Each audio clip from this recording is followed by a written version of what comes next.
Hello friends, मेरा नाम है योगेश मुंदड़ और आप देख रहे हैं चैनल सोलर पंडित। याद रखिए, चैनल का नाम पंडित नहीं पंडित है। फर्स्ट पार्ट अर्थिंग का आपने देखा होगा, अगर नहीं देखा है तो इस वीडियो के एंड में मैं लिंक दे देता हूं आपको, आप वो जाके देख सकते हैं। इसमें कोई इंपॉर्टेंट नहीं है कि आप ये वीडियो पहले देखो या वो वीडियो पहले देखो, कोई भी वीडियो आप पहले देख सकते हैं।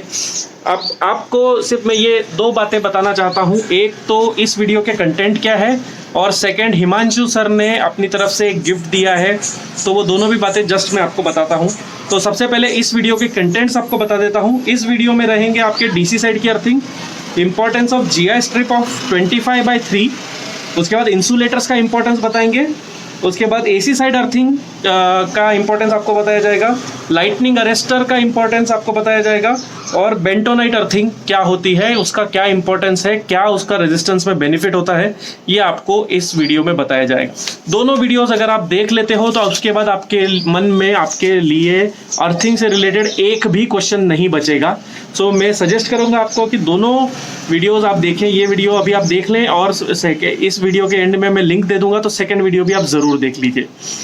इसके बाद हिमांशु सर की तरफ से एक गिफ्ट है। हिमांशु सर ने कहा है कि जिनको भी रिक्वायर्ड है, हम एक इंडियन स्टैंडर्ड क्या है अर्थिंग के, इसका एक पीडीएफ आपको लोगों को गिफ्ट करेंगे। लेकिन गिफ्ट करने की कंडीशन बहुत सिंपल है, आपको हिमांशु सर का चैनल यानी कि सस्टेनेबल एवरीडे को सब्सक्राइब करना है, और यहाँ पे व्हाट्सएप नंबर दिया हुआ है 9168616101। इस पे व्हाट्सएप करके बताना है कि आपने ये सब्सक्राइब किया, उसका स्क्रीनशॉट लेके आपको बताना है। अगर आप ये दो काम करते हैं तो आपको इंडियन स्टैंडर्ड्स क्या है, किस हिसाब से अर्थिंग होनी चाहिए, इसका एक पीडीएफ भी मिल जाएगा। चलिए, थैंक यू वेरी मच। अभी बोल देता हूं क्योंकि ये वीडियो के एंड में मैं नहीं आऊंगा।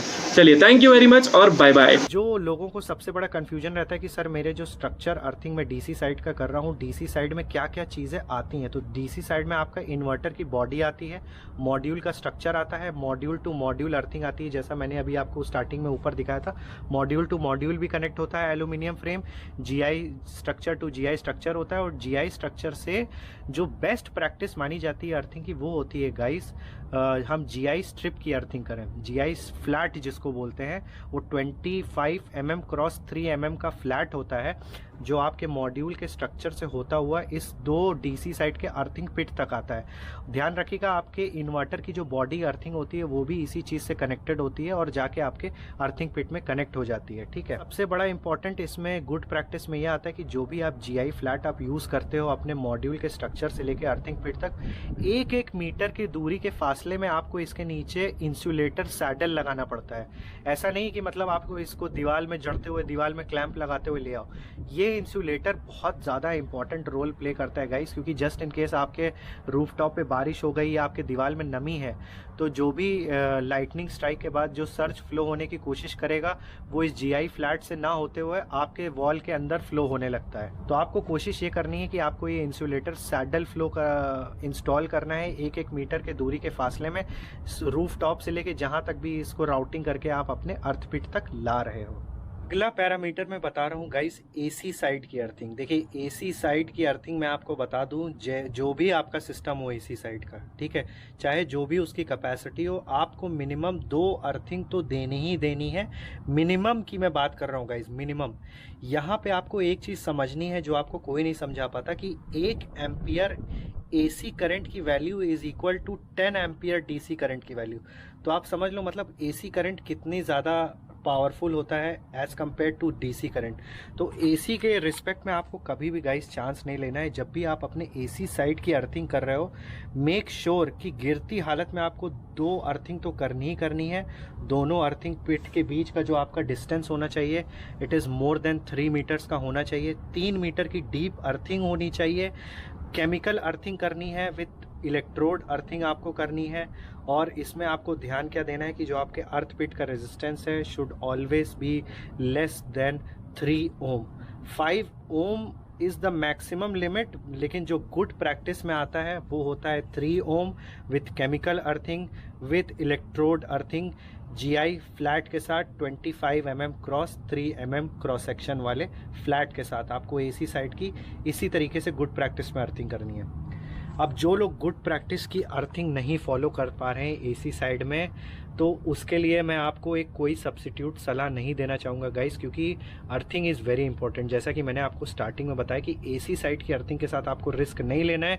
जिस तरीके से अगर आप अपने छत पे ड्रेनेज पॉइंट या सिंक पॉइंट बनवाना भूल जाते हो या एक ही देते हो, सोचो एक, और वहाँ पे क्या होता है, कागज़ फंस जाता है, पॉलीथीन फंस जाती है, और बारिश के टाइम में आप देखते हो आपके घर में पानी भर जाता है और आपके बहुत सारे जूते, चप्पल, फर्नीचर खराब हो जाता है पानी की वजह से। वही कंडीशन सेम आपके एसी साइड में भी हो सकती है। Just in case heavy surge आया, लाइटनिंग स्ट्राइक हुई या ग्रिड की तरफ से कोई फॉल्ट आया और आपकी earthing is not able to absorb that fault, तो क्या होगा, आपके जो भी स्विच गियर है, आपका इन्वर्टर है, आपके ब्रेकर्स है, आपके एलवी पैनल में जो मीटर लगा हुआ है, एसपीडी लगा हुआ है, वो बेशक खराब हो जाएगा, जल जाएगा, आपको रिप्लेस करना पड़ेगा, नया इन्वेस्टमेंट करना पड़ेगा उसको रिप्लेस करने के लिए। तो गुड प्रैक्टिस इंडियन स्टैंडर्ड्स के अकॉर्डिंग एसी साइड के लिए ये है कि मिनिमम आपको 2 अर्थिंग तो करनी ही करनी है। Electrode earthing, chemical compound earthing with minimum 3 ohm resistance. Last part जिसकी आपको अपने सोलर प्लांट में गाइस अर्थिंग करनी है, that is your lightning arrester. Lightning arrester बहुत ज़्यादा इंपॉर्टेंट है गाइस।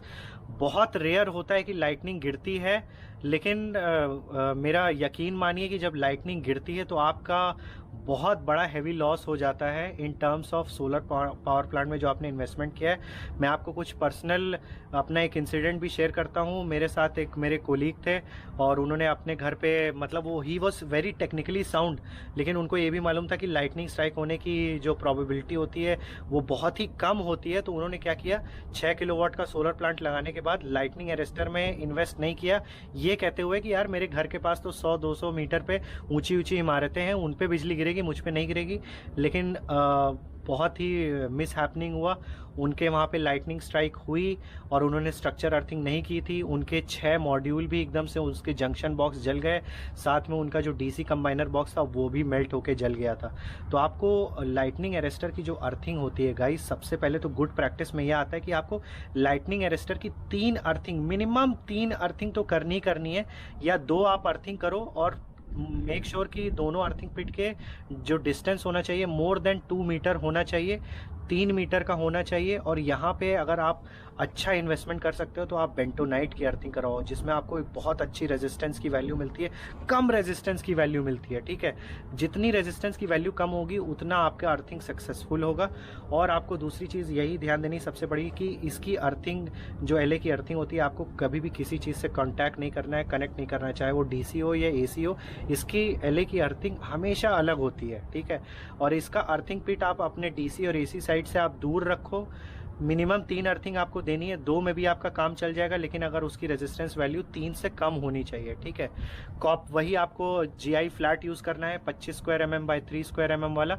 ठीक है, और 25 mm क्रॉस 3 mm, सॉरी मतलब मैं बोलने में गलत हो गया, लिख के आ रहा होगा, उसको आप फॉलो करना। लेकिन यहाँ पे भी आपको गुड प्रैक्टिस गाइज यही फॉलो करनी है कि जो भी आप लाइटनिंग अरेस्टर लगा रहे हो उसकी ऊंचाई आपके सोलर पावर प्लांट से मोर देन 3 मीटर होनी चाहिए, और ये आपके सोलर प्लांट के कहीं बीचों बीच होना चाहिए, किसी एक पर्टिकुलर प्रॉक्सिमिटी एरिया को कवर करते हुए। और इसकी जो अर्थिंग होनी चाहिए सेपरेट होनी चाहिए। जीआई फ्लैट आपको यूज़ करना है विथ सैडल 1-1 मीटर की दूरी पे, और इसका अर्थिंग पिट जो है डिफरेंट होना चाहिए। ये आता है गाइज आपके गुड प्रैक्टिस में। अब जो लोग गुड प्रैक्टिस नहीं फॉलो कर सकते तो उनको मैं बता दूं कि जस्ट इन केस आपके रूफटॉप एरिया के पास कोई 50 मीटर्स के डोम के अंदर कोई मोबाइल का टावर है या बिल्डिंग है जहां पे ऑलरेडी लाइटनिंग अरेस्टर लगा हुआ है, तो आपको टेंशन लेने की ज़रूरत नहीं है। अगर आपका सोलर प्लांट 10 किलोवाट से अंदर का है तो आप उसी बिल्डिंग से काम चला सकते हैं, आपको अर्थिंग करवाने की कोई ज़रूरत नहीं है। लेकिन 50 मीटर से दूर कोई स्ट्रक्चर है नहीं है आपके सोलर पावर प्लांट के पास, तो आपको निश्चित ही अर्थिंग करवानी पड़ेगी। और अगर जगह की कमी है तो मिनिमम तो आपको 2 अर्थिंग करवानी है, जिसका रेजिस्टेंस आपको 3 ओम से कम होना चाहिए। तो ये कुछ गाइस पॉइंट्स थे, लोगों के पॉइंट्स थे जो मेरे साथ लोग शेयर कर रहे थे कि डिफरेंस बिटवीन गुड प्रैक्टिस क्या होनी चाहिए और जब जस्ट इन केस हम गुड प्रैक्टिस नहीं फॉलो कर सकते क्योंकि हमारे साइट के चैलेंजेस कुछ ऐसे हैं कि हम उतनी अर्थिंग नहीं करवा सकते या नहीं अफोर्ड कर सकते, या हमें समझ में ही नहीं आ रहा कि अर्थिंग का इंपॉर्टेंस क्या है। तो वो पॉइंट्स गाइज मैंने आपके साथ शेयर किया। पास्ट में भी मैंने अर्थिंग के ऊपर बहुत सारे वीडियोस बनाए हैं, तो वो भी आप जाके मेरे चैनल पे आप देख सकते हैं, वीडियो के डिस्क्रिप्शन में भी मिल जाएगा। तो आई होप ये छोटा सा वीडियो आपको काफ़ी इन्फॉर्मेटिव लगा होगा, जस्ट इन केस आपको सोलर प्लांट टेक्नोलॉजी से रिलेटेड और भी वीडियोस देखने हैं। So just subscribe my channel sustainable every day guys. I make videos totally based on sustainable and clean use of energy, especially solar energy. So stick to my channel Sustainable Every Day, and I'll catch you guys in my next vlog. Thanks for watching the video, guys.